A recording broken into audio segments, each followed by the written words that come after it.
This is the dropshipping scam the industry has been keeping a secret this entire time. And the truth is that most people in e-commerce, guys and girls that are flexing Lambos and Rolexes on YouTube or Instagram are secretly doing this and not telling you. Now, before I begin, I'm not claiming that every single person that's having success that is showing off their Lamborghinis or Rolexes is doing this. But personally, I know some people that are doing this, and there's actually quite a few people that are doing this and hiding the secret from you. The common pattern is that they're all located in Dubai or other countries where it's very hard to be caught from local authorities. Now, you may be wondering, what is it and what are they actually doing? Well, one word, they're scamming customers. Well, that's actually two words, but they're doing what's called black hat ecom. And what black hat ecom stands for is e-commerce where you are doing it illegally, meaning you're doing MRR scams, which we'll talk about what that is in a little bit. You're rebilling customers without consent, and sometimes you're just straight up not even shipping the products at all. So let's talk about the MRR. MRR stands for monthly recurring revenue. And there's nothing wrong with the term MRR. Any company that has MRR could be a subscription company that's, maybe selling protein shakes, or it could be fitness equipment. It could be anything like where you subscribe to a subscription. That's MRR. There's nothing wrong with it. How they're actually rebilling customers is what is illegal. They're rebilling customers without consent. Anywhere from $9 to like $50, the customers don't notice, because quite frankly, I don't know if you guys have seen, but there has been ads recently from a company called Rocket Money. Now, I'm not associated with them. I just see their ads probably like so many times, like 5 times a day. And essentially what it goes over is like, it's a service to help people cancel subscriptions. And if you don't know why people need this, well, most people don't even know how many subscriptions they're paying for right now. So that's why there's even companies like Rocket Money that are actually offering this service so they can connect with your bank account and see how many subscriptions you're paying and then canceling it. Now, back to MRR scamming with Black Hat Ecom. What these people are doing is they're rebilling customers without consent. So for example, they're pairing MRR with selling something that's too good to be true. It could be a Dyson Airwrap, or it could be a PS5, it could be baby strollers. These are some of the most common products that are used for Black Hat Ecom. And how do I know? Well, I sold a store before, and one of that person that bought my store actually was doing Black Hat Ecom, and that's how I found out this shady business of people buying Shopify stores or buying Stripe accounts and doing these scams. So rebilling customers without consent, how does that even work? Well, on Shopify checkout where the customer has to put in the contact information, the shipping address, and all that information. Well, there's going to be a hidden checkbox that says like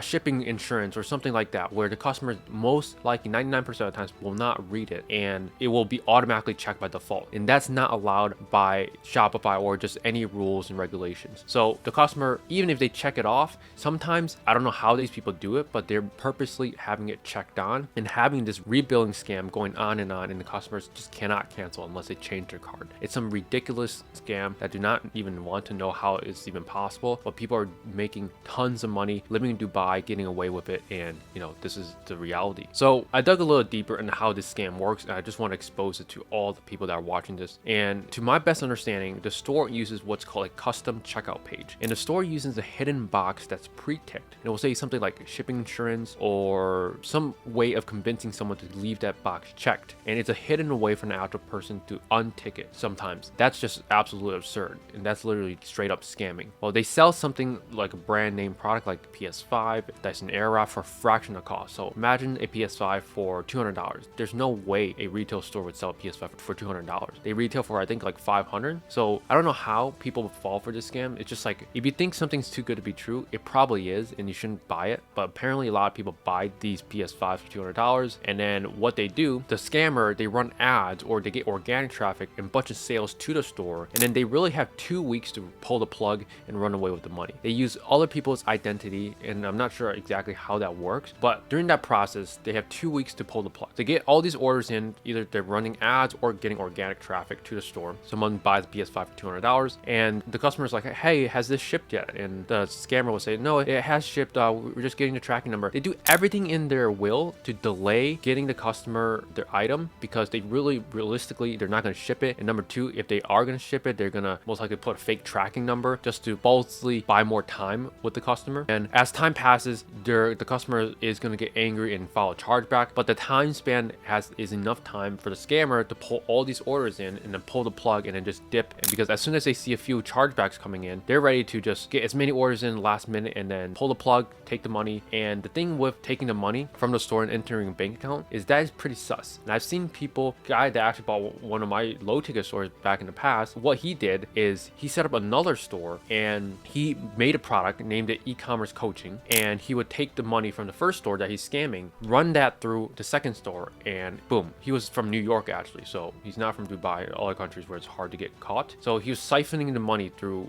e-commerce coaching, which obviously he was not doing. He was just labeling that on the other Shopify store and just siphoning this money through here so it gets shuffled and then the IRS will not know. This is some shady business that people are doing behind the scenes. Again, I don't know how people get away with like creating another person's identity. I've seen some Telegram groups just to explore and see like what people are even doing. Of course, I'm not going to do it because what's the point? Like, you're going to get arrested at some point. Karma's going to catch up. And I'm not sure exactly how it works, but people sell people's identities and then they take this and buy Stripe accounts, which goes into another point. I get so many messages on my Instagram DMing me saying like, can I buy your Stripe account? I'll pay today. And what they're doing with these Stripe accounts, never ever sell your Stripe account because it has your identity attached to it. And if you don't erase it correctly, it could come back to haunt you. And essentially what these guys do, these scammers that buy these Stripe accounts and they run all this orders through it, through the MLR scans of rebilling, selling fake products and all that stuff. And they go in the Stripe account because no company is going to allow a scammer to payment process unless orders or like payment process before. And that's why these scammers buy Stripe accounts for legitimate people, use them, attach them to their Shopify store, run rebilling scams and all this scamming going on, and then pull the plug, dip the Stripe account, run away with the money. And they just rinse and repeat this. So if you ever get these messages from just shady people that ask like, can I buy your Stripe account? You know, I click on some of these profiles that message me on Instagram and they seem like genuine people, but like it's quite sad that these people have to resort to scamming customers. You know, they can't do the business model legitimately. That means, you know, they're weak in their head. And this is why there's a ton of weak men nowadays. Yeah, that's pretty much it. They tell customers again, oh, it's being shipped, just delay to buy more times, then pull the plug, they scam the customers. So that's really all I have to say about